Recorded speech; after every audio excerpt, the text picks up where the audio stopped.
মানুষের অস্তিত্বও ছিল না, এমন একটা সময় চলে গেছে। মহাবিশ্বে কোটি কোটি বছর চলে গেছে যখন মানুষ বলতে কিছু ছিল না। ছিল না। অনেক পরে মানুষকে সৃষ্টি করা হয়েছে। তো এখন দুনিয়াতে মানুষের চলাচল দেখলে মনে হয় মহাবিশ্বে সে একাই আছে, আর কেউ নাই। আল্লাহ পাক বলছেন, হে ইবলিস, কিসে তোমাকে নিষেধ করলো, কে তোমাকে বারণ করলো আদমকে সেজদা করতে, যাকে আমি সেজদা করার আদেশ করেছি? কি জন্য করলে না? সোজা কথায়, তুমি কি জন্য সেজদা করলে না আদমকে? মানে আঁকা, তোমাকে কে বারণ করলো? এবার ইবলিস তার দলিল পেশ করছে। সে বলছে যে ক্বালা আনা খায়রুম মিন, সে বলল আমি আদমের চাইতে উত্তম। আসসালাতু খায়রুম মিনান নাওম, এটা জানেন না? ঘুমের চেয়ে নামাজ উত্তম। ঠিক এভাবেই সে ইবলিস বলছে কি, আনা খায়রুম মিন, আমি তার চেয়ে উত্তম। কি কারণে উত্তম? খালাকতানি মিন নার ওয়া খালাকতাহু মিন তিন। হে আল্লাহ, আপনি আমাকে সৃষ্টি করেছেন আগুন দিয়ে। জিনদেরকে কি দিয়ে সৃষ্টি করা হয়েছে? আগুন দিয়ে। ফেরেশতাদেরকে কি দিয়ে? নূর দিয়ে। তাহলে এখানে প্রমাণ হলো যে ইবলিস কিন্তু ফেরেশতা নয়। আমাকে সৃষ্টি করেছেন আগুন দিয়ে, ওয়া খালাকতাহু মিন তিন, এবং আদমকে সৃষ্টি করেছেন তিন মানে কাদামাটি দিয়ে। তার মানে আগুন কাদামাটির চেয়ে সুপিরিয়র, বেশি মর্যাদা সম্পন্ন, ওর মানে কে আছে আর কি। এই কারণে সে সিজদা করল না।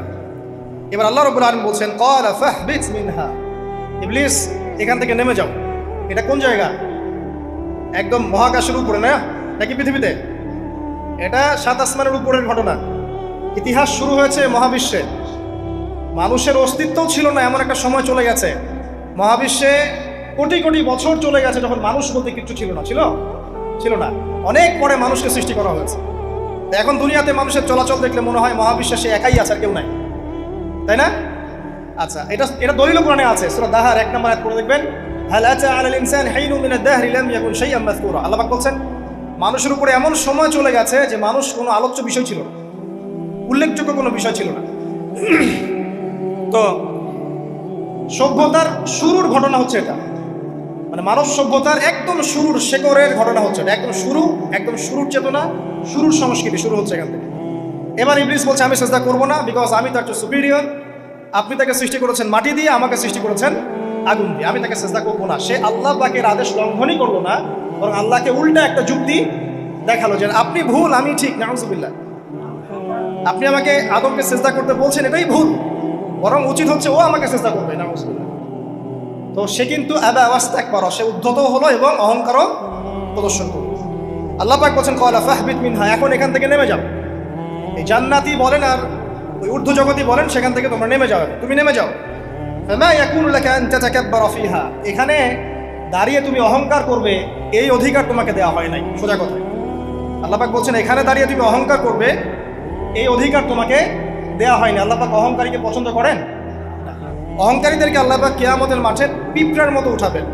তাদের আকৃতি মানুষের সমানও হবে না, ছোট ছোট কালো পিঁপড়ার মতো হবে, এবং অন্ধকার ওদেরকে ঢেকে নিবে। তো আমাদের মনে যাদের অহংকার আছে, আল্লাহর রাস্তায় অহংকার ছেড়ে দেই। অহংকার ইলমেরও থাকতে পারে।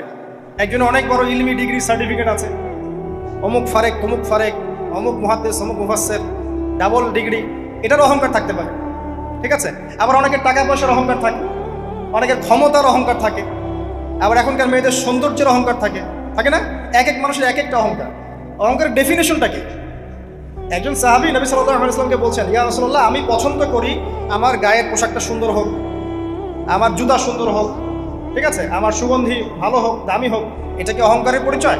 নবী সাল্লাল্লাহু আলাইহি ওয়াসাল্লাম বলছেন, না, এটা অহংকারের পরিচয় নয়। বরং অহংকারের পরিচয় হচ্ছে অন্য মানুষকে তুচ্ছ তাচ্ছিল্য করা, এক, আর দুই হচ্ছে সত্যকে প্রত্যাখ্যান করা। মনে থাকবে অহংকারের সংজ্ঞা কি? এক, অন্য মানুষকে তুচ্ছ তাচ্ছিল্য করা, আর দুই, সত্যকে প্রত্যাখ্যান করা। এখন সত্য কি?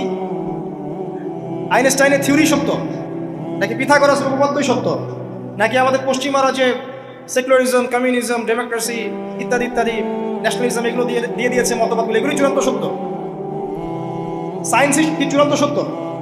চূড়ান্ত সত্যটা কি আসলে? এক কথায় সূরা কাহফের 29 নম্বর আয়াতে সত্যের সংজ্ঞা আছে। কত নম্বর আয়াতে? সূরা কাহফের 29 নম্বর আয়াতে আল্লাহ পাক বলেছেন, ওয়াকুলিল হাক্কু মির রাব্বিকুম, হে নবী আপনি বলে দিন সত্য সেটাই, ন্যায় অন্যায়ের চূড়ান্ত মানদণ্ড সেটাই, হক বাতিলের চূড়ান্ত মানদণ্ড সেটাই। কোনটা? যেটা তোমার রবের পক্ষ থেকে নাজিল হয়েছে। আমাকে বলেন যে রবের পক্ষ থেকে কি নাজিল হয়েছে? একসময় তাওরাত নাজিল হয়েছিল না? ওটাই হক ছিল, ওই সময় কি ছিল? সেটাই হক ছিল। জাবুর ওই সময়ের কি ছিল? হক। ইনজিল ওই সময়ের হক ছিল। এখন কি আছে আমাদের কাছে? কোরআন এবং এর ব্যাখ্যা হচ্ছে হাদিস। কিয়ামত পর্যন্ত কি অন্য কোনো শরীয়ত আসবে? অন্য কোনো নবী আসবে? কেউ যদি বলে যে অমুকে নবী হবে, সে কি মুসলিম না কাফের? তাহলে কোনো সন্দেহ আছে? যদি কেউ দাবি করে যে মুহাম্মদ সাল্লাল্লাহু আলাইহি ওয়াসাল্লাম শেষ নবী নন, আরো নবী আসতে পারে, নাউজুবিল্লাহ, এবং এই কুফরি আকীদায় বিশ্বাসীকে কেউ যদি কাফের মনে না করে, সেও কাফের হয়ে যেতে পারে। বুঝতে পারছেন? আসেন, তো অহংকারের সংজ্ঞাটা আমরা জেনে নিলাম যে সত্যকে প্রত্যাখ্যান করা, আল্লাহর ওহীকে প্রত্যাখ্যান করা, মানে কোরআন এবং সুন্নাহ থেকে সরে আসা, এটাকে মিথ্যা মনে করা, বা অন্য কোনো মতবাদকে কোরআন সুন্নাহর সমকক্ষ মনে করলেও কুফরি হয়ে যাবে। এরকম মনে করে অন্য একটা মতদর্শ, একটা দর্শন, একটা ফিলোসফিক্যাল থট বা একটা স্কুল অফ থট কোরআন সুন্নাহর চেয়ে ভালো নয় কিন্তু কোরআন সুন্নাহর সমমানের, এটাও যদি কেউ মনে করে কাফের। কথা কি বুঝতে পারছেন? এটা হচ্ছে অ্যাবসলিউট ট্রুথ, মানে এটা সত্যের একদম সর্বোচ্চ স্টেজ, এর উপরে আর কিছু নাই। ভুলে গেছিলাম ভাই। আচ্ছা, এবার আসেন, আমরা অহংকারের সংজ্ঞা জানলাম, সত্যের সংজ্ঞা জানলাম। এখানে ইবলিস কি করছে? সে অহংকার প্রদর্শন করছে। সে আল্লাহকে বলছে আপনি ভুল, আমি ঠিক। আদমকে সে তুচ্ছ তাচ্ছিল্য করলো এবং সত্যকে প্রত্যাখ্যান করলো, দুটোই কিন্তু ইবলিস করলো এখানে। আসেন, আল্লাহ পাক বলছেন ফাখরুজ, এখান থেকে বের হয়ে যাও হতভাগ। ফাখরুজ মানে উখরুজ মানে বের হও, অতএব ফাখরুজ, এখান থেকে বের হয়ে যাও।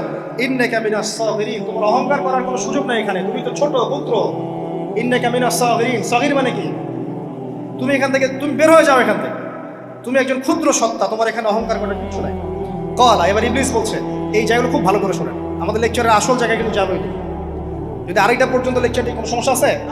আচ্ছা, তাহলে বসে থাকেন, খাওয়া দাওয়া করে আসছেন তো?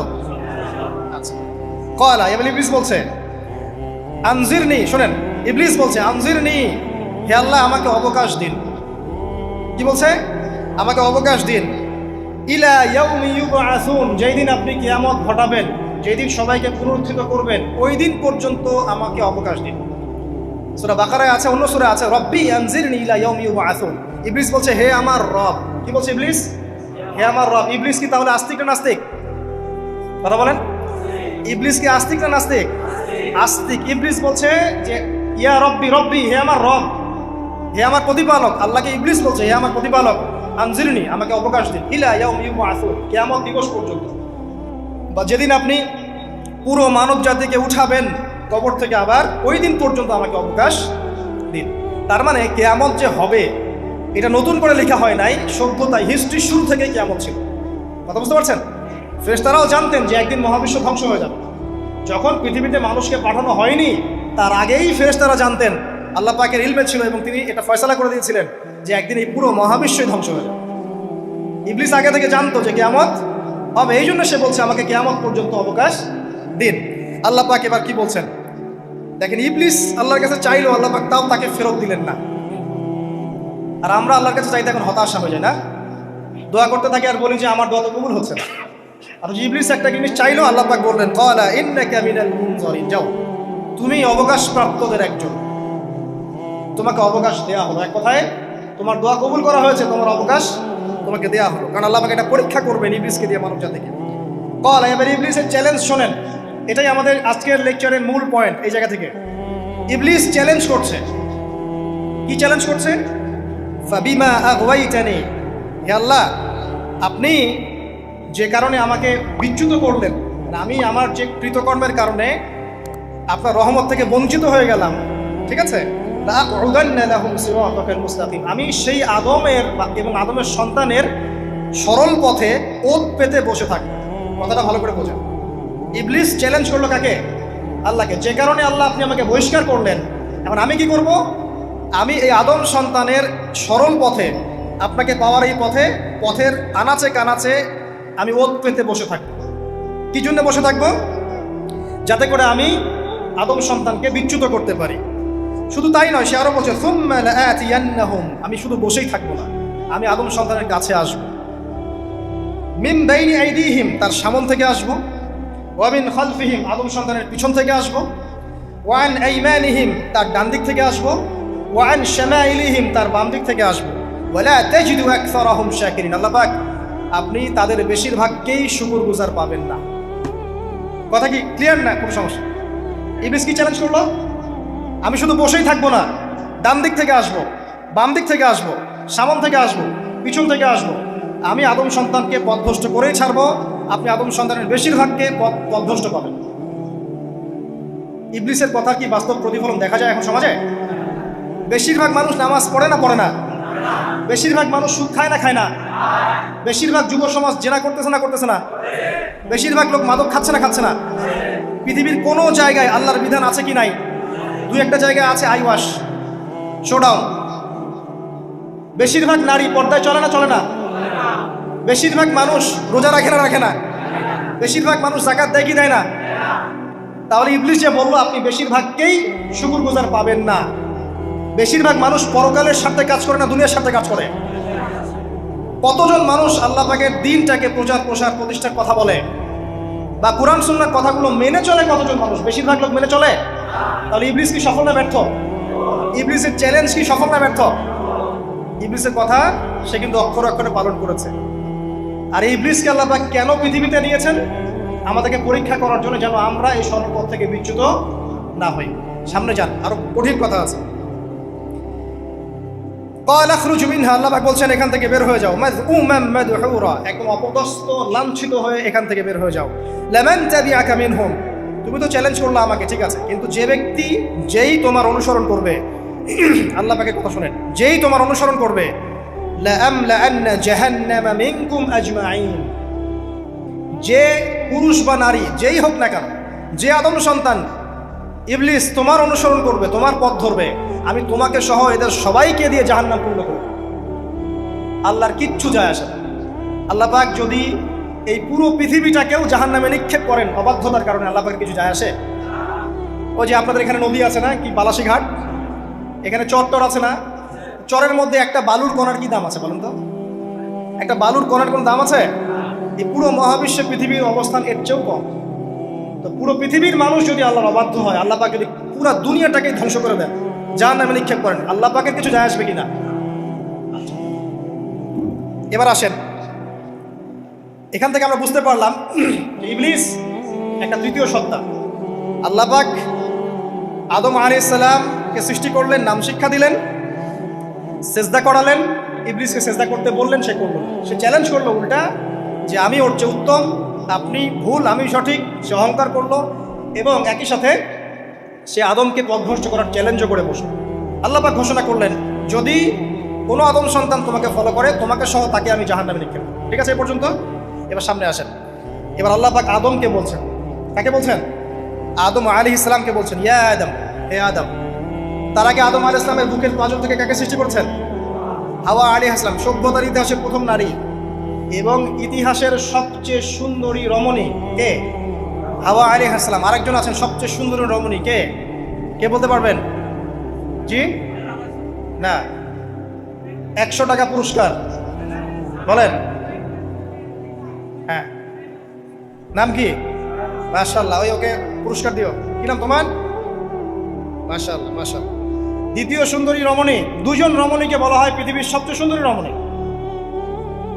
আপনি যাদেরকে দেখে সিডিউস হচ্ছেন, যদিও এদেরকে দেখে সিডিউস হওয়ার কিছু নাই, কারণ এরা তো সুন্দর না, কোনো দিক থেকে সুন্দর না, না পোশাকের দিক থেকে, না চেহারার দিক থেকে, না ফিজিক্যাল স্ট্রাকচারের দিক থেকে। এদেরকে দেখে তো পাগলও সিডিউস হবে। তো আদম আলাইহিস সালাম এবং আদম আলাইহিস সালামের স্ত্রী হাওয়া আলাইহিস সালাম এবং সারা আলাইহিস সালাম ইতিহাসের সবচেয়ে সুন্দর রমণী। ইতিহাসের সবচেয়ে সুন্দর রমণী কাদের স্ত্রী ছিলেন? নবীদের না অন্য কারো? এই জন্যই বলি, আপনি যদি পবিত্র থাকেন, আল্লাহওয়ালা মানুষ হন, ইনশাআল্লাহ তাআলা আল্লাহ পাক আপনার ঘরে একজন নেককার পুণ্যবতী সুশ্রী স্ত্রী দান করবেন ইনশাআল্লাহ। আপনি যদি এইসব অশ্লীলতার গোলক ধাঁধায় পড়ে নিজের ঈমান হারিয়ে ফেলেন, চরিত্র হারিয়ে ফেলেন, সম্ভাবনা খুবই কম যে আপনি একজন দিনদার মেয়ে পাবেন। বরং আপনি এমন কাউকেই পেতে পারেন যে আপনার মতোই। ঠিক আছে, দেখবেন যে আপনি 10 ঘাটের পানি খেয়ে আসছেন, ও দেখবেন 12 ঘাটের পানি খেয়ে আসছে। আল্লাহ পাক আমাদের যুব সমাজকে হেফাজত করুন, আমিন। আল্লাহ পাক এবার আদম আলাইহিস সালামকে বলছেন, ইয়া আদম, হে আদম, উসকুন আনতা ওয়া যাওজুকাল জান্নাহ। আদম শোনো, তুমি এবং তোমার স্ত্রী দুইজন এখন জান্নাতে থাকো। কোথায় থাকো? জান্নাতে থাকো। ওয়া কুলা মিন হাইসু শি'তুমা, যেখানে ইচ্ছা সেখান থেকে খাবার খাও। জান্নাতের নাজ নেয়ামতের কথা তো আপনারা শুনেছেন অনেক, আমি ওইগুলো বলতে যাচ্ছি না, সময় চলে যাবে। যা ইচ্ছা তাই পাবেন সেখানে, যা ইচ্ছা তাই। এমন একটা জায়গা যেটা কখনো কোনো চোখ দেখে নাই, কোনো কান শোনেও নাই। চোখ না দেখলেও কান না শুনলেও মানুষ মনে মনে অনেক কিছু কল্পনা করে না, এটা কল্পনাও করার সুযোগ নাই। এত উন্নত মানের একটা জায়গা। তোমরা দুজন এখানে থাকো, জান্নাতের যে কোনো জায়গায় যাও, খাওয়া দাওয়া করো, কোনো সমস্যা নেই। কিন্তু ওয়ালা তাকরাবা হাদিহি শাজারা, মানে কি, এই যে গাছটা আছে এই গাছের কাছে যেও। একটা শর্ত খালি দিলাম, গাছের কাছে যেও না। গাছের নাম কি এগুলো আমাদের আলোচনার বিষয় না। বিষয়টা হচ্ছে আল্লাহ পাকের আদেশটা কি। গাছটা আম গাছ হতে পারে, জাম গাছ হতে পারে, কদু গাছ হতে পারে, যে কোনো গাছ হতে পারে, এটা নিয়ে আমাদের কোনো মাথা ব্যথা নাই। মাথা ব্যথা হচ্ছে আল্লাহ পাকের আদেশ, এই গাছের কাছে যেও না, বাস যেও। আচ্ছা, ফাতাকুনা মিনাজ জালিমিন, যদি চলে যাও তোমরা দুজন এখানে, তাহলে তোমরা দুজন কিন্তু জালেম হয়ে যাবে। আল্লাহ পাকের হুকুম অবাধ্য করলে মানুষ কি হয়ে যায়? জালেম হয়। এই জন্য আমরা দোয়ায় বলি আল্লাহুম্মা ইন্নী যালামতু নাফসি, বলি না? হে আল্লাহ, আমি আমার নফসের উপর জুলুম করেছি। রব্বানা যালামনা আনফুসানা, বলি না? আল্লাহ, আমরা আমাদের উপর জুলুম করেছি। তো আমরা যখন পাপ করি মানে আমরা জুলুম করে ফেলেছি। তো তোমরা দুজন এই গাছের কাছে যেও না, যদি যাও তাহলে জুলুম করে ফেলবে এবং জালেম হয়ে যাবে। এবার ইবলিস তো আর বসে নাই, সে তো চ্যালেঞ্জ করেছে, করে নাই? আচ্ছা, এবার ইবলিস কি করছে? ফাওয়াসওয়াসা লাহুমা আশ-শাইতান, এবং ইবলিস এবার এদের দুজনকে ওয়াসওয়াসা প্রদান করতে শুরু করলো। ইবলিস কি করলো? ওয়াসওয়াসা প্রদান করতে শুরু করলো। ওয়াসওয়াসাটা এমন ছিল যে হাল আদুল্লুকা আলা শাজারাতিল খুলদি ওয়া মুলকিন লা ইয়াবলা। ইবলিস এসে আদম এবং হাওয়া আলাইহিস সালাম তাদেরকে উস্কে দিতে লাগলো যে আমি কি তোমাদেরকে এমন কোনো গাছের কথা বলবো যেই গাছের ফল খেলে তোমরা চিরস্থায়ী হয়ে যাবে, কখনো মরবে না, এবং এমন রাজত্ব পাবে যে রাজত্বের কোনো ভয় নাই। ইবলিসের টোপটা কি দেখলেন? চিরস্থায়িত্বের টোপ এবং কিসের টোপ? রাজত্বের টোপ। এটা সূরা তহার মধ্যে আছে। অন্য সূরায় আছে যে আমি কি বলে দিব এমন গাছের কথা যেই গাছের ফল খেলে তোমরা ফেরেশতা হয়ে যাবে, কখনো মরবে না। তাহলে চিরস্থায়িত্বের টোপ এবং এই যে কিসের? রাজত্বের এই যে টোপ, এই দুইটা হচ্ছে মানুষকে আল্লাহর পথ থেকে ডিসিভ করার একটা মানদণ্ড। কথা বুঝতে পারছেন? এই পৃথিবীতে যত মানুষ পথভ্রষ্ট হয়ে গেছে জন্য হয়েছে অনেকেই, আর অনেকে চিরস্থায়িত্বের জন্য হয়েছে। ফেরাউন নমরুদ চিরস্থায়িত্বের লোভে পড়ে পথভ্রষ্ট হয়নি? আর ওই সময় থেকে শুরু করে এখনকার বিশ্বে যারা ক্ষমতাধর, এরা কি ক্ষমতার দাপটে পথভ্রষ্ট হচ্ছে না? এই দুটো হচ্ছে মানুষকে পথভ্রষ্ট করার মাধ্যম। ইবলিস খুব ভালো করেই জানতো। একটা কথা বলি নাই, যখন আদম আলাইহিস সালামকে তৈরি করে রাখা হয়েছে, সৃষ্টি করে রাখা হয়েছে, ইবলিস এর চারপাশে রাউন্ড দিচ্ছিল, তাওয়াফ করছিল, তাওয়াফ। এবং মানব শরীরের এবং মানব মস্তিষ্কের, মননের দুর্বল পয়েন্টগুলো সে ফাইন্ড আউট করছিল। কারণ সে কিন্তু অনেক জ্ঞানী ছিল, সে কিন্তু প্রচণ্ড জ্ঞানী ছিল। এবং এখনও কিন্তু সে প্রচণ্ড জ্ঞানী, এবং তার অভিজ্ঞতার ঝুলি এখন অনেক বেশি, তাই না? ওর বয়স হয়ে গেছে না এখন, প্রচুর বয়স। তো তাওয়াফ করে করে সে মানুষের দুর্বল জায়গাগুলো ফাইন্ড আউট করেছে।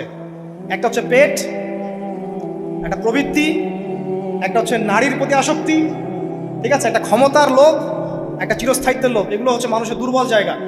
ইবলিস এগুলো ফাইন্ড আউট করে ওইভাবে চাল দিয়েছে। কথা বুঝতে পারছেন? একটু খেয়াল করে দেখেন, এখনকার বিশ্বে যত অন্যায় হচ্ছে ম্যাক্সিমাম পাপ হচ্ছে পেটের কারণে। পেট। সুদ খায় কেন? পেটের কারণে। ঘুষ খায় কেন? পেটের কারণে। ইভেন যে এখন জেনা করছে ওদেরকে তো এখন যৌনকর্মী বলতে হয়, তাই না? সম্মান দিয়ে কথা বলতে হয়। তো যৌনকর্মী যারা, তারাও দেখবেন পেটের কারণেই করছে, পেটের কারণে।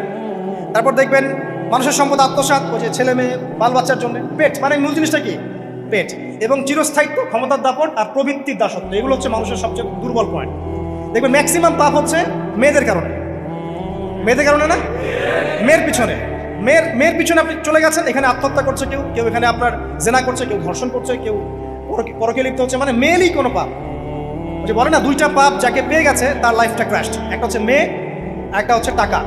অর্থ সম্পদের লালসা যার মধ্যে পেয়ে বসেছে, এর জীবন শেষ। আর যার মেয়ের নেশা আছে, মেয়ের নেশা যার মধ্যে আছে, এর জীবন শেষ। একে আপনি হেদায়েতের পথে আনতে পারবেন না ইল্লা মাশাআল্লাহ, আল্লাহ পাক যদি না চান। আসেন, আর ইবলিস তাওয়াফ করছিল এবং সে কিন্তু টোপ দিল, চিরস্থায়িত্বের টোপ দিল। এবং কিসের টোপ দিল? ফেরেশতা হয়ে যাবে, অমর হয়ে যাবে। এবার আমাদের পিতামাতা আদম এবং হাওয়া আলাইহিস সালাম তারা কিন্তু ফল খেয়ে ফেললেন। আর এটা এমন নয় একবার ওয়াসওয়াসা দিয়েছে বাস খেয়ে ফেলেছেন, এমন নয়। কন্টিনিউয়াসলি সেই কাজটা করেছে। একটা মানুষ যখন জেনা করে, ইবলিস কি একবার এসে বললেই কেউ জেনা করে ফেলে? আস্তে আস্তে কিন্তু মানুষ জেনার পথে যায়। ওই যে প্রথমে অনেকদিন একটা লেকচার দিয়েছিলাম না, প্রথমে গার্লফ্রেন্ড বয়ফ্রেন্ড একটা সম্পর্ক হয়, তাই না? তারপর কথাবার্তা হয়, মোবাইল ফোন এক্সচেঞ্জ করে, নোট এক্সচেঞ্জ করে, কফি খায়, আস্তে আস্তে ডেটিংয়ে যায়, পরে দেখবেন এক পর্যায়ে গিয়ে জেনা। এভাবে। আর যারা ধর্ষক এতে ডাইরেক্ট অ্যাকশন, এত সময় নাই, ডাইরেক্ট। তো ইবলিস প্রতিটা পাপ মানুষকে ধাপে ধাপে করায়। দেখবেন ইবলিস এখানেও কিন্তু আমাদের পিতামাতাকে ধাপে ধাপে ওইদিকে নিয়ে গিয়েছে। এবার আসেন, আমাদের পিতামাতা ফল খেয়ে ফেললেন, এই জায়গাটা খুব ভালো করে বোঝেন। এই ফল খাওয়াটা আল্লাহর অবাধ্যতা না? আল্লাহ পাক বলেছিলেন না যে জালেম হয়ে যাবে? আল্লাহ পাকের অবাধ্য বলেন। অবাধ্যতার ফলাফলটা কি হলো এবার শোনেন। আমরা সবাই জানি অবাধ্যতার ফলাফল কি, আল্লাহ পাক জান্নাত থেকে নামিয়ে দিয়েছেন, তাই তো? এর আগে আরেকটা ফলাফল হয়েছে। এই ফলাফলের সাথে আমাদের বর্তমান সময়কার যে ইস্যুটা চলছে, পোশাক, নারী, সংস্কৃতি, হাবিজাবি, হ্যাঁ, বেহায়াপনা, বেলাল্লাপনা, এই ইস্যুটা এখানে জড়িত। এটা আমারও বুঝতে এবং খুঁজে পেতে সময় লেগেছে। আমরা সবাই পড়েছি স্টুডেন্ট লাইফে, আদম এবং হাওয়া আলাইহিস সালাম আদেশ লঙ্ঘন করেছেন, সাথে সাথে আল্লাহ পাক জান্নাত থেকে কি করেছেন? নামিয়ে দিয়েছেন। ইবলিসকেও নামিয়ে দিয়েছেন, তারপরে হায়াত দিয়েছেন, এখানে পরীক্ষা করছেন, এই তো। এখানে আল্লাহ পাক দেখবেন আমাদের আমল কেমন, আমল ভালো হলে আবার জান্নাতে, খারাপ হলে আবার জান্নাত। কিন্তু এর আগেও একটা ঘটনা ঘটেছে। যে মুহূর্তে আমাদের পিতামাতা ফল খেয়েছেন গাছের কাছে গিয়েছেন, আল্লাহ পাকের আদেশটা লঙ্ঘন করেছেন, সাথে সাথে তাদের গায়ের পোশাকটা খুলে পড়ে গেছে। আমি বুঝাতে পারি নাই? পুরো মহাবিশ্বের প্রথম লজ্জা, প্রথম অপমান, প্রথম শাস্তি, ঠিক আছে, আল্লাহর অবাধ্যতার প্রথম পরিণাম লজ্জাহীনভাবে গা থেকে কাপড় খসে পড়ে যাওয়া, ন্যাংটা হয়ে যাওয়া। ন্যাংটা বাংলা ভাষায় বুঝতে পারছেন? প্রথম শাস্তি, প্রথম অবাধ্যতা এবং প্রথম অবাধ্যতার পরিণতি পুরো মহাবিশ্বে সভ্যতার শুরু থেকে শেষ পর্যন্ত প্রথম অ্যাক্সিডেন্ট, বা এই যে আমরা বলছি পরিণতি, পাপের পরিণতি, অবাধ্যতার পরিণতি, সেটা হলো গা থেকে কাপড় খুলে যাওয়া। এই কথা আল্লাহ পাক বলছেন এখানে, লিয়ুবদিয়া লাহুমা মা উরিয়া আনহুমা মিন সাওয়াতিহিমা। ইবলিস তোমাদের পিতামাতাকে এই গাছের কাছে নিয়ে গিয়ে ফল খাইয়ে তাদের গা থেকে পোশাক খুলে ফেলে দিয়েছে। এবার কি বুঝতে পারছেন যে ইবলিস এখন বিশ্বে কি করছে? ইবলিস সেম কাজটা করছে আমাদের সাথে, আমাদের গা থেকে তারা পোশাক খুলে ফেলে দিচ্ছে। সভ্যতার শুরুর পাপ বলছি না আমরা, এটা আসলে ভুল। সভ্যতার শুরুতে আদম এবং হাওয়া আলাইহিস সালাম যে ভুলটা করেছেন, তার যে পরিণতি হয়েছে সেটা এটা ছিল না যে জান্নাত থেকে পৃথিবীতে নামিয়ে দেয়া, বরং পরিণতি এটা ছিল তাদের গা থেকে প্রথম কাপড় খুলে গেছে, তারা নগ্ন হয়ে গেছে। ইবলিস সর্বপ্রথম আমাদের বাবা মাকে নগ্ন করেছে প্রলোভন দিয়ে, ক্ষমতার প্রলোভন, চিরস্থায়িত্বের প্রলোভন দিয়ে। আজকের বিশ্বেও কি ইবলিসের দোসররা সেম কাজটা করছে না? আজকের বিশ্বেও কি ইবলিসের মানুষরূপী এই দোসরগুলা সেম কাজটাই করছে না? সেম কাজটা করছে। আমাদের গা থেকে ওরা পোশাক খুলে ফেলছে, এরপর আল্লাহ পাক জান্নাত থেকে নামিয়ে দিয়েছে। আগে কিন্তু এটা হয়নি, আগে পোশাক খুলেছে। এরপর কি হচ্ছে জানেন? শোনেন, আল্লাহ পাক ওয়াকালা মা নাহাকুমা রাব্বুকুমা আন হাযিহি আশ-শাজারা ইল্লা আন তাকুনা মালাকাইন আও তাকুনা মিনাল খালিদিন। ইবলিস বলছিল যে তোমাদের রব তোমাদেরকে এই গাছের কাছে যেতে নিষেধ করেছে এই কারণে যে তোমরা এখানে গেলে মালাক হয়ে যাবে এবং চিরস্থায়ী হয়ে যাবে। ওয়াকাসামাহুমা ইন্নী লাকুমা লামিনান নাসিহিন। ইবলিস বলছিল যে আমি আল্লাহর কসম করে বলছি আমি তোমাদের শুভাকাঙ্ক্ষী। ফাদাল্লাহুমা বিগুরুর, ওদেরকে তারা পথভ্রষ্ট করলো, ইবলিস তাদেরকে পথভ্রষ্ট করলো। ফালাম্মা যাকাশ শাজারা, যখন তারা গাছের কাছে গেলেন, বাদাত লাহুমা সাওআতুহুমা, তাদের লজ্জাস্থানটা উন্মুক্ত হয়ে গেল, কাপড় খুলে পড়ে গেল। এটাই বলতে যাচ্ছিলাম। ওয়া তাফিকা ইয়াখসিফানি আলাইহিমা মিন ওয়ারাকিল জান্নাহ, এবং আদম এবং হাওয়া আলাইহিস সালাম জান্নাতের গাছের পাতা ছিঁড়তে লাগলেন এবং সেই পাতা দিয়ে লজ্জাস্থান ঢাকতে লাগলেন। আপনার বাবা আপনার মাকে যদি কেউ রাস্তায় নগ্ন করে ফেলে আপনার কেমন লাগবে? আপনি কি করবেন তার ইজ্জত সম্মান বাঁচানোর জন্য? আমাদের পিতা মাতাকে ইবলিস জান্নাতে নগ্ন করে দিয়েছিল এবং আমাদের পিতা মাতা জান্নাতের পাতাগুলো ছিঁড়ে ছিঁড়ে লজ্জাস্থানকে আবৃত করতে শুরু করে। ওয়ানাদাহুমা রাব্বুহুমা, এবং আল্লাহ পাক বলছেন এবার আল্লাহ পাক তাদের দুজনকে ডাকলেন, ডেকে বলে আলাম আনহাকুমা আন তিলকুমা শাজারা, হে আদম এবং হাওয়া তোমাদের দুজনকে কি আমি বলি নাই যে এই গাছের কাছে যাবে না? ওয়া আকুল লাকুমা ইন্নাশ শাইতানা লাকুমা আদুউম মুবিন, আমি কি তোমাদেরকে বলি নাই নিশ্চয়ই শয়তান তোমাদের স্পষ্ট প্রকাশ্য শত্রু? ক্বালা, এবার তারা তাদের ভুল বুঝতে পারলেন। আল্লাহ পাকের কত দয়া মানুষের প্রতি দেখেন। ইবলিসও আল্লাহর অবাধ্য ছিল, আল্লাহ পাক তাকে বহিষ্কার করে কাফের বানিয়ে দিয়েছেন, চিরস্থায়ী লানত করেছেন। আমাদের পিতামাতাও ভুল করেছেন, বাট আল্লাহ পাক তাদেরকে চিরস্থায়ী জাহান্নামী করেন নাই। আল্লাহ পাক তাদেরকে দয়া পরবশ হয়ে ক্ষমা করে দিয়েছেন। শুধু তাই নয়, আল্লাহ পাক এত মহব্বত করেন আদম সন্তানকে যে তওবা করার যে কালিমাটা, সেই কালিমাটাও আল্লাহ পাক আদম এবং হাওয়াকে শিখিয়ে দিয়েছেন। সুবহানাল্লাহ। কোন কালিমা দিয়ে তওবা করবো, কি পড়বো, এটাও তারা বুঝতে পারছিলেন না। আল্লাহ পাক শিখিয়ে দিয়েছেন, ক্বালা, তারা বলল, রব্বানা, হে আমাদের প্রতিপালক, যালামনা আনফুসানা, আমরা আমাদের উপর জুলুম করেছি, নফসের উপরে, ওয়া ইল্লাম তাগফির লানা ওয়া তারহামনা লানাকুনান্না মিনাল খাসিরিন। এই দোয়াটা করলেন আমাদের পিতামাতা, আল্লাহ পাক মাফ করে দিলেন। কিন্তু মাফ করার পরে আর জান্নাতে থাকা হলো? এই পৃথিবীতে নামিয়ে দেওয়া। পৃথিবীতে নামিয়ে দেওয়ার পরে একটা হায়াত দেওয়া হলো, কারো 50, 60, 70, 100, 200, 500, 1000 ইত্যাদি। এবং আল্লাহর পক্ষ থেকে ঐশী গ্রন্থ পাঠানো হলো, কখনো তাওরাত, কখনো জাবুর, কখনো ইনজিল ইত্যাদি, কখনো কোরআন। শর্ত দেওয়া হলো, যারা আল্লাহ পাকের এই ঐশী গ্রন্থগুলো মেনে চলবে তারা ইনশাআল্লাহ আবার মৃত্যুর পর সেই জান্নাতে ফিরে যাবে যেখান থেকে তারা বহিষ্কৃত হয়েছে। আর যে বা যারাই আল্লাহ পাকের এই আয়াত, নিদর্শন এবং ঐশী গ্রন্থগুলোকে অস্বীকার করবে, এটাকে মিথ্যা প্রতিপন্ন করবে, আল্লাহ পাক এদের সবাইকে জাহান্নাম পূর্ণ করবে ইনশাআল্লাহ। আল্লাহ পাক এটাও বলেছেন যে আল্লাহ পাক ওয়ালাকাদ যারা'না লি জাহান্নামা কাসীরাম মিনাল জিন্নি ওয়াল ইনস, আল্লাহ পাক বহু মানুষ আর জিনকে দিয়ে জাহান্নাম পূর্ণ করবেন।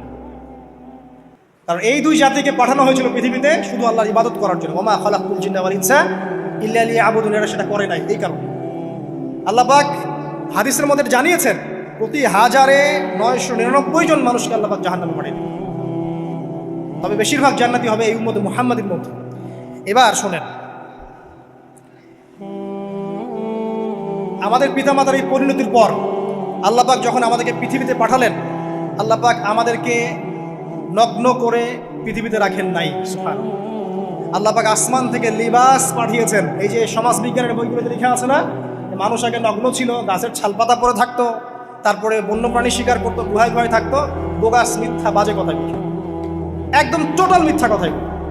আল্লাহ রাব্বুল আলামিন সভ্যতা শুরু করেছেন নবী দ্বারা, সভ্যতা শেষও করবেন নবী দ্বারা। প্রত্যেক যুগে যুগে সভ্যতার ধারক এবং বাহক ছিলেন নবীগণ। আর আদম আলাইহিস সালাম পৃথিবীতে আসার পর নগ্ন হয়ে থাকেন নাই। আল্লাহ পাক আসমান থেকে লেবাস পাঠিয়েছিলেন। সুবহানাল্লাহ। আল্লাহ পাক আমাদেরকে নগ্ন করে রাখেন নাই। এবার দেখেন আল্লাহ পাক কি বলছেন, ইয়া বানি আদম। আচ্ছা আসেন, ইয়া বানি আদম, হে বনু আদম, কাদেরকে বলছেন? আমাদেরকে। قد أنزلنا عليكم لباسا يواري سوآتكم وريشا, হে বনু আদম, আমি তোমাদেরকে নগ্ন ছেড়ে দিচ্ছি না, আমি তোমাদের জন্য লেবাস আর পোশাক পাঠাচ্ছি, যেই পোশাক দিয়ে তোমরা তোমাদের লজ্জাস্থানকে আবৃত করবে এবং সৌন্দর্য বর্ধন করবে। এটা করছি না আমরা এখন? আচ্ছা, ওয়া লিবাসুত তাকওয়া যালিকা খায়র, আর তাকওয়ার লেবাস, তাকওয়ার পোশাকটা হচ্ছে সবচেয়ে উত্তম। যেমন দেখেন আমাদের সতর কি এই নাভির উপর থেকে হাঁটু নিচ পর্যন্ত না, তাই বলি কি আমরা সবাই এভাবেই ঘুরি? এটা সর্বনিম্ন একটা স্কেল, তাই না? এর উপর আপনি জুব্বা পরছেন, পাগড়ি পরছেন, টুপি পরছেন, বা আপনি হয়তো আরো ঢিলেঢালা কোনো পোশাক পরছেন, এই পোশাকটাকে বলা হচ্ছে তাকওয়ার পোশাক। ওয়া লিবাসুত তাকওয়া যালিকা খায়র, এটা আরো উত্তম। একজন মেয়ের, অনেক আলেম বলছেন যে চোখ, এই চোখটুকু ঢেকে বের করে দেখা যাবে, বলছে না? অনেকে বলেছেন কিনা? কিন্তু এটাও যদি কেউ সামনে জিলবাব দিয়ে ঢেকে রাখে তাহলে কি উত্তম নয়? পর্দার ক্ষেত্রে উত্তম নয়? তো লিবাসুত তাকওয়া যালিকা খায়র, তাকওয়ার যে পোশাক সেটা আরো উত্তম বেশি। নর্মালি তো পোশাক দিয়েছি, তাকওয়ার পোশাক সবচেয়ে উত্তম বেশি। আল্লাহ পাকের একটা সতর্কবাণী শোনেন এবার, যালিকা মিন আয়াতিল্লাহ, এই পোশাকটা আল্লাহ পাকের নিদর্শন। পোশাকটা কি? আল্লাহ পাকের নিদর্শন। লাআল্লাকুম ইয়াযাক্কারুন, যাতে করে তোমরা স্মরণ করতে পারো। কি স্মরণ করবো? ওই যে আমাদের পিতামাতাকে নগ্ন করে দিয়েছে ইবলিস, এটা মনে রাখতে পারো তোমরা, এটা আল্লাহ পাকের নিদর্শন। ইয়া বানি আদম, হে বনু আদম, লা ইয়াফতিনান্নাকুমুশ শাইতান। এবার শোনেন, আল্লাহ পাক আমাদেরকে বলছেন, হে বনু আদম, লা ইয়াফতিনান্নাকুমুশ শাইতান, শয়তান যেন আবার তোমাদেরকে ফিতনায় ফেলতে না পারে। পৃথিবীতে তোমরা থাকবে, শয়তানের বহু দোসর তোমাদের সামনে থাকবে, ডানে বামে, যে ডান থেকে আসবে, বাম থেকে আসবে, হ্যাঁ, সামন পিছন থেকে আসবে, মিডিয়ার মধ্যে দিয়ে তোমাদের ঘরে ঘরে ঢুকে যাবে শয়তানের দোসর। লা ইয়াফতিনান্নাকুমুশ শাইতান, শয়তানের দোসররা যেন তোমাদেরকে ফিতনায় ফেলতে না পারে। কে বলছেন? আল্লাহ পাক বলছেন। কিরকম ফিতনা? কামা আখরাজা আবাওয়াইকুম মিনাল জান্নাহ, ঠিক যেভাবে শয়তান তোমাদের পিতামাতাকে জান্নাত থেকে বের করে দিয়েছিল, ওই রকম ফিতনায় যেন ফেলতে না পারে। ঠিক আছে? ওয়ায়ানজিউ আনহুমা লিবাসাহুমা, এবং শয়তান তোমাদের পিতামাতার লেবাস খুলে ফেলেছিল, নগ্ন করে দিয়েছিল, নগ্নতা, বেহায়াপনা, অশ্লীলতা শিখিয়েছিল, ওই দিকে ধাবিত করতে চেয়েছিল। শয়তানের দোসররা যেন এটা করতে তোমাদের সাথে না পারে। সতর্ক থাকবে। লিউরিয়াহুমা সাওআতিহিমা, যাতে করে তোমাদের লজ্জাস্থানটা উন্মুক্ত হয়ে যায়। ইন্নাহু ইয়ারাকুম, নিশ্চয় শয়তান তোমাদের সবাইকে দেখতে পায়। হুয়া ওয়া কাবিলুহু, সে এবং তার পুরো কবিলার লোকজন, মিন হাইসু লা তারাউনাহুম, এমন জায়গা থেকে যে জায়গা তোমরা দেখতে পারো। আর শয়তান এবং তার অনুসারী যারা আছে, মানুষ আর জিন, তারা তোমাদেরকে দেখতে পারে এমন জায়গা থেকে যা তোমরা দেখো না। আমরা যারা এই বিশ্বে আছি আমরা সবাই এখন খেলার পুতুলের মতো খেলছি। যারা নিয়ন্ত্রণ করে বিশ্ব, এদেরকে কেউ দেখতে পারে না, এরা মানুষ শয়তান। কথা বুঝতে পারছেন? আর এমনি জিন শয়তান যারা আছে এদেরকে তো আমরা দেখতে পারি না, অনেক দূর থেকে তারা আমাদেরকে দেখতে পারে। আল্লাহ পাক সতর্ক করছেন এটা, ইন্না জাআলনা আশ-শায়াতিনা আউলিয়া লিল্লাযিনা লা ইউমিনুন। শোনেন, নিশ্চয়ই যারা আমার প্রতি ঈমান আনে না বা আমার অবাধ্য হয়, আমার আদেশ মানে না, তাদের সাথে আমি শয়তানকে বন্ধু বানিয়ে দিয়েছি। এবার বুঝলেন কেন বললাম এরা মানুষ শয়তান? বিকজ এদেরকে আল্লাহ পাক শয়তানের বন্ধু বানিয়ে দিয়েছেন। এটা শয়তানের বন্ধু। অন্য সূরায় আছে শয়তান, জিন শয়তান মানুষ শয়তানকে ওহী করে। জিন শয়তান মানুষ শয়তানের মাথায় এসব বুদ্ধি ঢালে। এই শয়তানি বুদ্ধিগুলো শয়তান মানুষের মাথায় ঢালে, মানে মানুষ মাথাটা আগে সে রিড করেছে কাকে কোন দিক দিয়ে রিসিভ করা যাবে। ঠিক আছে? আচ্ছা, এরপরে আরো আল্লাহ পাক বলছে ওয়াইদা ফাআলু ফাহিশাতান, তারা যখন কোনো ফাহেসা কাজ করে, নোংরা বেহায়ার মতো কাজ করে, ক্বালু, তারা বলে ওয়াজাদনা আলাইহি আবানা, এরকম করেই আমরা আমাদের পিতা মাতাদেরকে পেয়েছি। মানে যুগ যুগ ধরে এই সংস্কৃতি চলে আসছে, নগ্নতার সংস্কৃতি, বলে না? কথা বুঝতে পারছেন না? এই কথাই তারা বলে যেটা কোরআনে আছে। আল্লাহ পাক বলছেন ক্বালু ওয়াজাদনা আলাইহি আবানা, তারা বলে আমাদের পিতৃপুরুষদেরকে আমরা হাজার বছর থেকে দেখেছি এইভাবেই ড্রেস আপ করতে, এমনিই ব্লাউজ ছাড়া শাড়ি পরতে দেখেছি আমরা, এমনিই দেখেছি পেট বের করে চলতে, এমনিই দেখেছি এই শর্ট কামিজ পরে চলতে, নগ্ন হয়ে চলতে। এখন তো বিক্রি সংস্কৃতি আসলে, এবং এটা মুভমেন্ট চলছে, মানে মানুষের দেহ থেকে কাপড় খুলে ফেলার মুভমেন্ট, আন্দোলন শুরু হচ্ছে। ঠিক আছে? এবং দোহাই হচ্ছে আমরা হাজার বছর থেকে এমনিই চলছে। এই যে আল্লাহ পাক বলছেন ক্বালু ওয়াজাদনা আলাইহি আবানা, আমরা এর উপরে আমাদের পিতা মাতাদেরকে পেয়েছি। ওয়াল্লাহু আমারানা বিহা, এরা আরো বলে আল্লাহ আমাদেরকে এই আদেশ করেছেন। নাউযুবিল্লাহ। আল্লাহ বলছেন আল্লাহ পাকের আদেশ কি? কুল ইন্নাল্লাহা লা ইয়া'মুরু বিল ফাহশা, নিঃসন্দেহে আল্লাহ পাক কোনো ফাহেসা কাজের আদেশ করতেই পারেন না। পারেন? নিঃসন্দেহে আল্লাহ পাক কোনো ফাহেসা, বেলাল্লাপনা, বেহায়ার মতো কোনো আদেশ, বেহায়াপনার কোনো কাজের আদেশ করতে পারেন না। আচ্ছা, কুলুনা আলাল্লাহি মা লা তা'লামুন, তোমরা কি আল্লাহ সম্পর্কে এমন কথা বলছো যেই কথা তোমরা জানো না? এই পর্যন্ত থাক। এবার আসেন বাস্তবতায় আসেন। এতটুকু যে আমরা হিস্ট্রির সূচনার কথাগুলো বললাম, এখানে আপনারা কিন্তু প্রথম একটা দলিল পেলেন মানুষের দেহ থেকে পোশাক খুলে ফেলে। এরপর আমি পুরো কোরআনটা ঘাটার চেষ্টা করেছি। আদম আলাইহিস সালাম থেকে শুরু করে মুহাম্মদ সাল্লাল্লাহু আলাইহি ওয়াসাল্লাম পর্যন্ত হাজার হাজার শতাব্দী চলে গেছে, তাই নাই? হাজার হাজার বছর চলে গেছে, বহু জাতি এসেছে, বহু জাতি চলেও গেছে। আমরা কি প্রথম জাতি নাকি? এর আগে কত জাতি পৃথিবীতে এসেছে, চলেও গেছে, গেছে না? আচ্ছা, কোরআন ঘেটে ঘেটে ক্লান্ত হয়ে যাওয়ার পর আমরা এমন কোনো জাতি পাচ্ছি না যাদের কথা আল্লাহ পাক বলেছেন যে আমি তাদেরকে ধ্বংস করেছি অশ্লীলতার কারণে, বা এই আপনার বেলাল্লাপনার কারণে, বা ফাহেসা কাজের কারণে। সরাসরি এই একটা কারণ দেখে আল্লাহ পাক কোনো কমকে ধ্বংস করেছেন খুব রেয়ার, খুঁজে পাওয়া যাচ্ছে না। শুধু 3টা জায়গা বের করতে পেরেছি। কয়টা জায়গা? 3টা। 1 নম্বর, দেখেন আদম আলাইহিস সালাম পরে নূহ আলাইহিস সালাম না, এই জাতিটাকে আল্লাহ পাক ধ্বংস করেছেন না? এই ধ্বংসটাকে আল্লাহ পাক এই বেপরদামির কারণে করেছেন, অশ্লীলতার কারণে করেছেন, পোশাকের অপসংস্কৃতির কারণে করেছেন, করেন শিরকের কারণে করেছেন। কি কারণে? শিরক।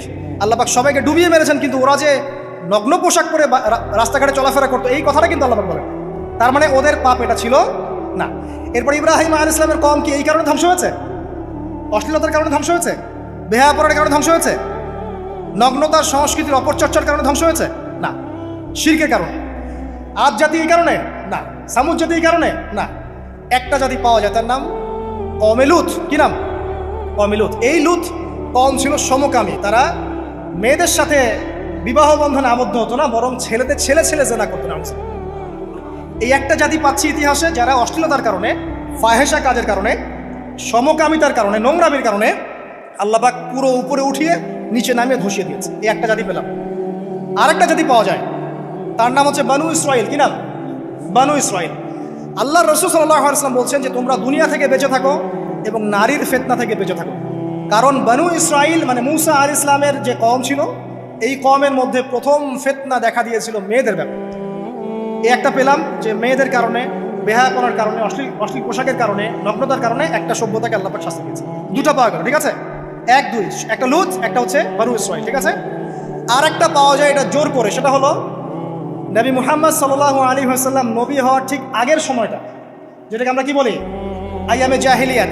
ওই সময়ে মেয়েদের জিনাটা ব্যাপক ছিল, ব্যভিচারটা ব্যাপক ছিল, পরকীয়াও ছিল, বৈবাহিক তেমন কোনো অধিকার ছিল না।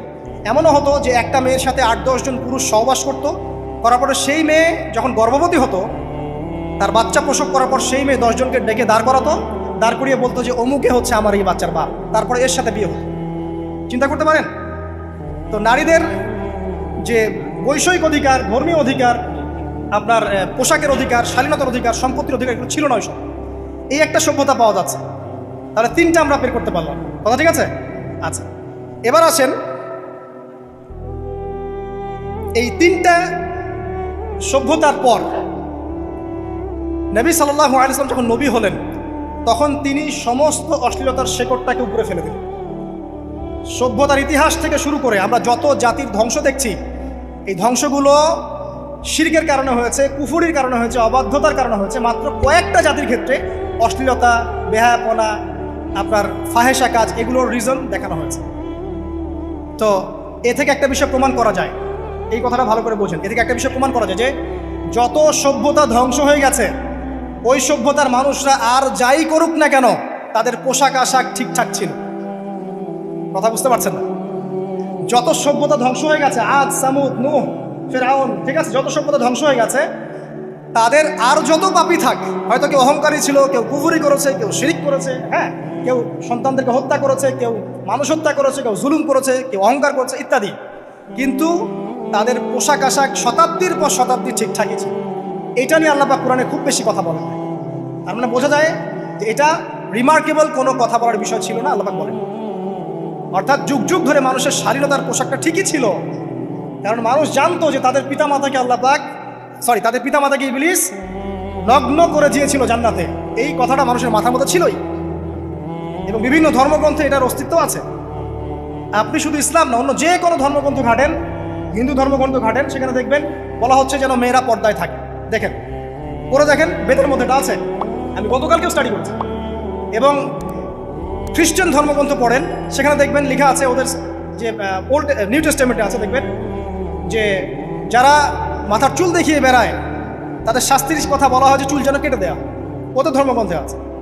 যারা জিউস, যারা পুরো বিশ্বে মুসলিমদেরকে অত্যাচার করে থাকে, এদের ধর্মগ্রন্থেও পর্যন্ত আছে যে যখন ইসহাক আসছিলেন, একজন নারী জিজ্ঞাসা করলেন কে আসছেন, তার ভৃত্য বললেন যে আমার প্রভু আসছেন, তখন তিনি নেমে নিজে একটা ঢিলাঢালা পোশাক করলেন, তারপর সামনে গেলেন। শুধুমাত্র ইসলাম ধর্মে নয়, যত ধর্ম চলে গেছে পৃথিবীতে, সমস্ত ধর্মের মধ্যেই নারীদের শালীন পোশাকের কথাটা বর্ণিত আছে এখন পর্যন্ত। তার মানে যারা এখন অশালীন বিষয়ের দিকে মানুষকে ধাবিত করতে চায়, এদের আসলে কোনো ধর্ম নাই। ধর্মের সাথে এদের কোনো সম্পর্ক আসলে না। আর আমরা কিন্তু কথা বলছি ধর্মের বেসিসে, হোক সেটা হিন্দুইজম বা খ্রিস্টানিজম বা জিউডিজম বা ইসলাম, আমরা ধর্মের বেসে কথা বলছি। এখন যদি কেউ বলে ধর্মতাত্ত্বিক কথাবার্তা দিয়ে এসবে দলিল দিবেন না, তাহলে তার সাথে একটা ডিবেট হবে আল্লাহ আছেন কি নাই। যদি আমরা ডিবেটে জয়লাভ করি, হ্যাঁ আল্লাহ বলে একজন আছেন, তাহলে আল্লাহ পাকের বিধান কোনটা, এখন চলমান সর্বশেষ বিধান কোনটা, এটাতে আসতে হবে ডিবেট। ডিবেট 1 আল্লাহ আছে কি নাই, ডিবেট 2 আল্লাহ পাকের সর্বশেষ ধর্মগ্রন্থ কোনটা। এই তো, এই দুইটাতে আমরা যদি জয়লাভ করি, এবং ইনশাল্লাহ আমরা সেটা করবো, এটাতে আমাদের কেউ ঠেকাতে পারবেন ইনশাল্লাহ, যেটাই সত্য, তাহলে মানুষের উপর ওয়াজিব হয়ে যাবে এটার উপর আমল করা। এখন আমরা এর বেসিসে দেখবো কোনটা ঠিক কোনটা বেঠিক, তাই না, কোনটা সত্য কোনটা মিথ্যা, কোনটা ন্যায় কোনটা অন্যায়, তখন আমরা এর বেসিসে দেখবো, অন্য কোনো ভিত্তির বেসিসে দেখবো। এখানে চেতনা, যুগ যুগ ধরে চলে আসা সংস্কৃতি, আমাদের বাপদাদা দোহাই, এইসব ইস্যু টানা যাবে না। বেস হবে কি, কোরআন এবং সুন্নাহ, এবং অন্যান্য ধর্মগ্রন্থগুলো যদি ওটাতে রাজি থাকে ওটাতেও, কারণ প্রত্যেকটা ধর্মগ্রন্থেই বলা আছে শালীনতার কথা, লম্বা ঢিলাঢালা পোশাকের কথা, হোক সেটা হিন্দুইজম বা খ্রিস্টানিজম বা জুডিজম। পরে দেখেন, না থাকলে আমার কাছে আসে, প্রতিটা ধর্মগ্রন্থে এটা কথা লেখা আছে। এবার আসেন, সর্বশেষ নবী মুহাম্মদ সাল্লাল্লাহু আলাইহি ওয়াসাল্লাম যখন নবী হন, আরবের ওই চিত্রটা, জেনা, ব্যভিচার, পরকীয়া, অশ্লীলতা, এটাকে সমূলে উপরে ফেলে দেন 23 বছরের মধ্যে। 23 বছরের নববী জীবনের পরে সেখানে কোনো জেনা আছে, কোনো বেপরদামি আছে, কোনো ব্যভিচার আছে, কোনো সুদ আছে, কোনো শিরক আছে, কোনো মাদক আছে, যেগুলো আছে খুবই অল্প, যেটা আছে সেটা কি খুবই অল্প, এটা কিন্তু ধরা যায় না। 2-1টা অ্যাক্সিডেন্ট হতেই পারে। সাহাবীদের যুগেও নামাজ পড়তে গিয়ে কোনো একজন দেখা গেছে অ্যাক্সিডেন্ট হয়ে গেছে, জেনা হয়ে গেছে, এটা তো রেয়ার ঘটনা। এক্সেপশনাল সামথিং কি এক্সাম্পল হতে পারে? যেটা কমন সেটা হচ্ছে এক্সাম্পল। মানে আপনি বলবেন যে মেয়েদের শালীনতার কথা এবং এর কারণে ধর্ষণের সংখ্যা বৃদ্ধি হচ্ছে, কথা আপনি যখন বলবেন, কিছু মানুষ আপনাকে বলবে যে তাহলে বোরখাওয়ালা মেয়ে কেন ধর্ষণ হচ্ছে, তাহলে বাচ্চা কেন ধর্ষণ হচ্ছে। আপনাকে বলছি পরিসংখ্যানটা কতটুকু, কেন হচ্ছে সেটা আমরা জবাব দিব। আগে বলছি পরিসংখ্যান কতটুকু। যারা বেপর্দায় চলছে এদের হ্যারাসমেন্টের পরিসংখ্যানটা বেশি না বোরখাওয়ালা মেয়ের পরিসংখ্যানটা বেশি? বলেন। যারা বেহায়ার মতো চলছে, বেপর্দায় চলছে, এদের পরিসংখ্যানটা বেশি নাকি শিশু অ্যাবিউজিংয়ের পরিসংখ্যানটা বেশি? তাহলে মূল যে জায়গাটা ওইখানে আগে ফোকাস করতে হবে, তারপরে আমরা গৌণ জায়গায় যাব। এবং এই জায়গাটাতে আমরা দলিল বা প্রমাণ হিসেবে পেশ করব মানুষের রুচিবোধের পরিবর্তন, মানসিকতার পরিবর্তন এবং পাশবিক একটা প্রবৃত্তির দাসত্ব। এটা কীভাবে হচ্ছে? এটা পর্নোগ্রাফির কারণে হচ্ছে, এটা পর্নোগ্রাফির কারণে হচ্ছে, মিডিয়ার কারণে হচ্ছে, অবাধ ফ্রি মিক্সিংয়ের কারণে হচ্ছে, যৌন সুশ্রুতির কারণে হচ্ছে এবং যৌনতাকে সহজলভ্য করে দেওয়ার কারণে এই দুর্ঘটনাগুলো ঘটছে। আচ্ছা, আগে আমি আমার পয়েন্টে আসি। নবী সাল্লাল্লাহু আলাইহি ওয়াসাল্লাম যখন এটার শিকড়টা উপরে ফেলে দিলেন, তখন কিন্তু মক্কা, মদিনা, পুরো জাজিরাতুল আরবে আর কোনো বেহায়াপনার কোনো শিকড় থাকলো না। আল্লাহ পাক কীভাবে এটা করলেন? পুরো হিস্ট্রির ইতিহাস টেনে দিয়ে আল্লাহ পাক কয়েকটা আদেশ নাজিল করলেন। সেই আদেশটা কোরআন এবং সুন্নাহে আছে। আল্লাহ পাক প্রথমে ছেলেদেরকে বললেন, শোনো, সূরা নূর 30 নম্বর আয়াত। আল্লাহ পাক ছেলেদেরকে বললেন, তোমরা তোমাদের চোখ নিচু রাখো। এটা আমাদের দায়িত্ব, প্রত্যেকটা ছেলের দায়িত্ব। বেগানা মেয়েকে দেখলে চোখটা কি করবে? নিচু করবে, সিম্পল। তাহলে আপনি সিডিউসড হবেন, এক কথায়। 2 নাম্বার, আল্লাহ পাক আমাদেরকে বললেন, তোমরা তোমাদের লজ্জাস্থানকে হেফাজত করো। কাদেরকে? আমাদেরকে, মানে ছেলেদেরকে।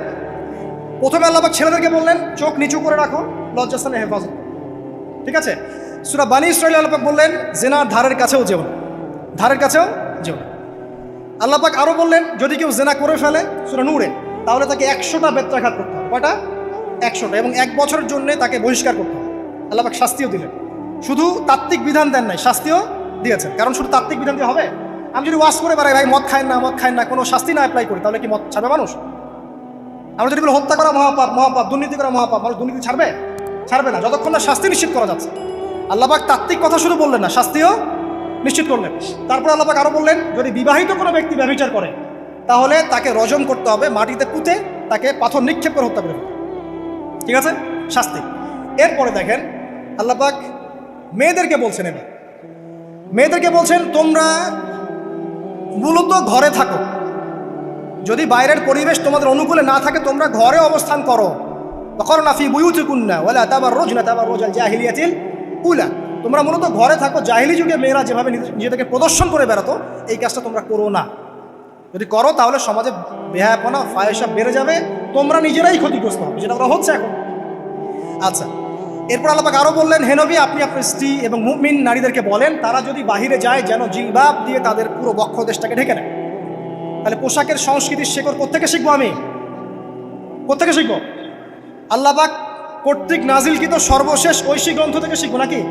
যে বইয়ের মধ্যে কোনো ভুল নাই সেটাই তো আমার শেখার মাধ্যম হবে নাকি যে দর্শনে 1000টা ভুল সেটা শিখবো আমি? আল্লাহ পাক এখানে বলছেন, মুমিন নারীদেরকে বলো, বাইরে গেলে পরে তারা যেন জিলবাব দিয়ে, কাপড় দিয়ে সুন্দর করে বক্ষদেশ এবং ঢেকে রাখে। বোরখার কথা এখানে নাই শব্দে। ঠিক আছে? ঢেকে রাখা, ঢিলেঢালা পোশাকের কথা এসেছে। আচ্ছা, আসেন, আল্লাহ পাক আরও বললেন যে তোমরা অমুক অমুক অমুক অমুক, যেমন আপনার বাবা, আপনার ভাই, আপনার এই যে সন্তান, এই যে মাহারাম যারা আছে, এদের সামনে ছাড়া অন্যদের সামনে যখনই যাবে, তোমরা কিন্তু হিজাব অবলম্বন করো। তা আল্লাহ পাক হিজাবের বিধান দিলেন, চক্ষু নিচু করতে বললেন, লজ্জাস্থানের হেফাজত করতে বললেন, এবং যদি এর পরেও কেউ ভুল করে ফেলে, তাহলে আল্লাহ পাক শাস্তির কথা বললেন। আল্লাহ পাকের সিস্টেমটা সুন্দর হলো না? এই সিস্টেমটা নবী সাল্লাল্লাহু আলাইহি ওয়াসাল্লাম অ্যাপ্লাই করলেন, সমাজ থেকে সমস্ত জেনা ব্যভিচারের ভিত্তি উঠে চলে গেল। সুবহানাল্লাহ বলবেন না? এটা হলো অবস্থা। তারপরে দেখেন, আল্লাহ রাব্বুল আলামিন শুধু পর্দার কথা বলেই ক্ষান্ত হলেন না, কারণ একটা বিধান দিলেই মানুষের সব কিছু সলভ হবে না। আল্লাহ পাক এর পাশাপাশি আমাদেরকে 5 ওয়াক্ত নামাজ পড়তে বললেন। ঠিক আছে? নামাজ পড়লে মানুষ ভালো হবে, নৈতিকতা শিখবে, আল্লাহর সাথে ক্লোজ সম্পর্ক হবে। আল্লাহ পাক কোরআন তেলাওয়াত করতে বললেন। ঠিক আছে? কোরআন মেনে চলতে বললেন। আল্লাহ পাক আমাদেরকে আল্লাহর জিকির করতে বললেন, নবীর সুন্নাহ মতো চলতে বললেন। আল্লাহ রাব্বুল আলামিন আমাদেরকে আল্লাহর যত অবাধ্যতা আছে, কি সমস্যা? আচ্ছা, যেতে থাক।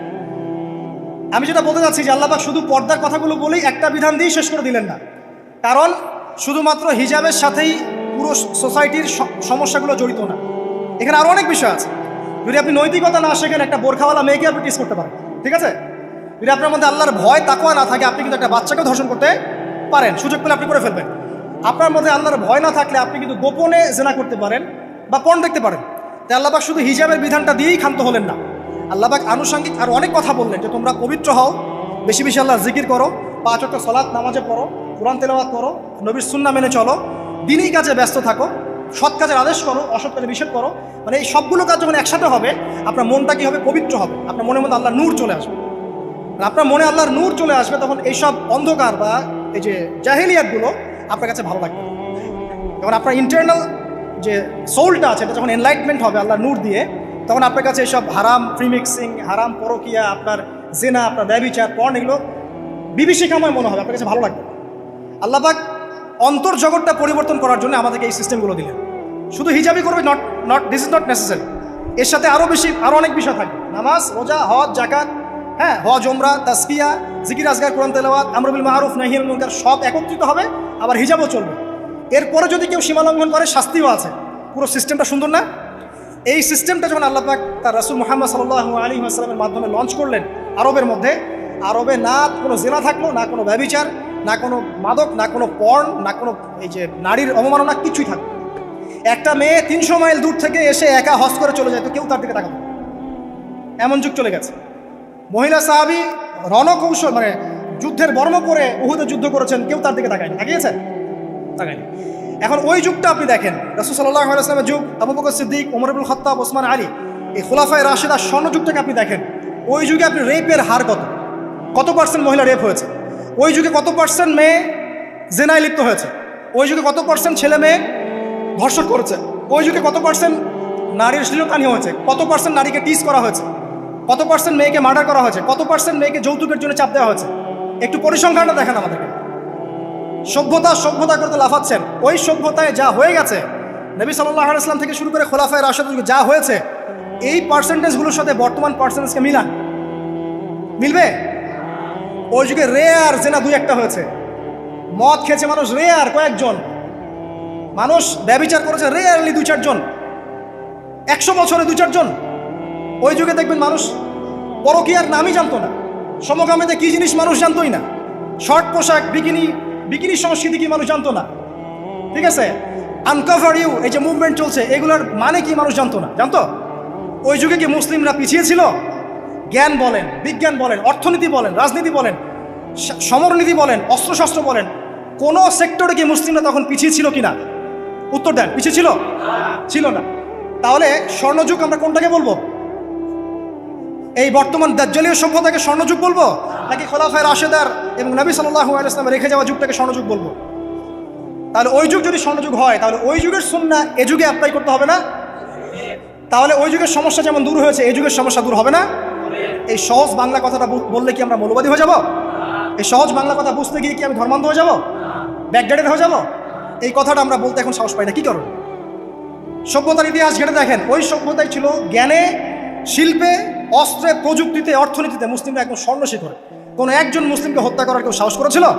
একজন মুসলিম নারীকে ধর্ষণ করার কেউ সাহস করেছে? একজন মুসলিম শিশুকে কেউ বোম মেরে হত্যা করেছিল? আজকে বিশ্বের দিকে আপনি তাকিয়ে দেখেন, শত শত নারী ধর্ষিত হচ্ছে, শত শত বোমা মেরে আমাদের বাচ্চাদেরকে হত্যা করা হচ্ছে, মুসলিমদেরকে পুরো ডমিনেট করা হচ্ছে। আজকে রাজনৈতিক নিয়ন্ত্রণ, অর্থনৈতিক নিয়ন্ত্রণ, পলিটিক্যাল, আপনার সোশ্যাল মিডিয়া, প্রযুক্তি, যা আছে সব নিয়ন্ত্রণ পশ্চিমাদের হাতে, সমস্ত নিয়ন্ত্রণ ওদের হাতে। এই যে পালাবদল হলো সময়ে, এটা কেন হলো? বিকজ 1 নাম্বার ইস্যু হচ্ছে আমরা কোরআন এবং সুন্নাহ থেকে দূরে সরে আসছি। 2 নাম্বার, আমরা শয়তানের সেই ধোকায় পড়ে গেছে, যে ধোকা থেকে আমরা বেরোতে পারিনি। আল্লাহ পাক সতর্ক থাকতে বলেছিলেন। 3 নাম্বার, আমরা ইলম চর্চা ছেড়ে দিয়েছি। 4 নাম্বার, হক কথা বলাও ছেড়ে দিয়েছি। 5 নাম্বার, সৎ কাজের আদেশ, অসৎ কাজের নিষেধ ঠিকঠাক মতো হচ্ছে না। 6 নাম্বার, দেখেন আমরা জানি যারা আমল ঠিক মতো করছি না। 7 নাম্বার, আমরা বকধার্মিক হচ্ছে, বকধার্মিক, খালি নামাজ, রোজা, হজ, জাকাত আর তাসবিহর মধ্যে ইসলাম, বাকি কোনো জায়গায় ইসলাম নাই, কোনো জায়গায় ইসলাম নাই। সমস্যা এগুলা দেখবেন, পরিবারের কাঠামো ভেঙে আছে। আমরা কোরআন সুন্নাহকে হাতে নিয়ে ওয়ার্ল্ডকে চ্যালেঞ্জ করতে পারি নাই, ডিল করতে পারি নাই। এবং পশ্চিমা এবং অন্যান্য সভ্যতার যে নোংরা মতাদর্শগুলো আছে, এগুলোকে ঢালাওভাবে আমরা গ্রহণ করেছি। এবং আস্তে আস্তে আস্তে আস্তে পুরো মুসলিম বিশ্বে এগুলো ছড়িয়ে গেছে। এখন আপনি পেপার পত্রিকা খুললে দেখবেন 4টা 5টা 10টা ধর্ষণ, এই মেয়ে রেপ, এই মেয়ে ডাকাতি, ওইখানে হত্যা, এখানে যৌতুক, এখানে অমুক তমুক, সুদ, ঘুষ, জেনা, ব্যভিচার, নিত্য নৈমিত্তিক ব্যাপার।